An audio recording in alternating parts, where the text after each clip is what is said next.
بسم اللہ الرحمن الرحیم۔ کبھی ساس کا رونا، کبھی نند کا سیاپا، کبھی چھٹائی سے لڑائی، یہ ہر گھر کی بات ہے۔ اس کا ہرگز مطلب طلاق لینا یا گھر اجاڑنا نہیں ہے۔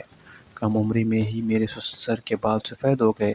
ہزاروں آنکھوں کے آنسو دیکھ کر اپنے گھر کو آباد رکھو۔ عورت خدا کی قسم میرے معاشرے کی زنجیروں میں جکڑی ہوئی ایک قیدی ہے۔ کبھی باپ کی پگڑی پہ لٹ گئی تو کبھی ساس کے زہر۔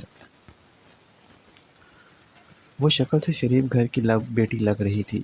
میں پاس گیا۔ میں قریب ہو کر بولی، چلو کہ صاحب۔ میں نے پوچھا کتنے پیسے لوگی؟ کہنے لگی آپ کتنے پیسے دیں گے؟ میں نے اس کی نیلی آنکھوں میں دیکھا، وہ بے بس تھی۔ میں نے بولا آؤ کار میں بیٹھو۔ وہ ڈر گئی، کہنے لگی کتنے آدمی ہو؟ میں نے کہا ڈرو نہیں، میں اکیلا ہی ہوں۔ وہ خاموش رہی، پھر کہنے لگی آپ مجھے سگریٹ سے اذیت تو نہیں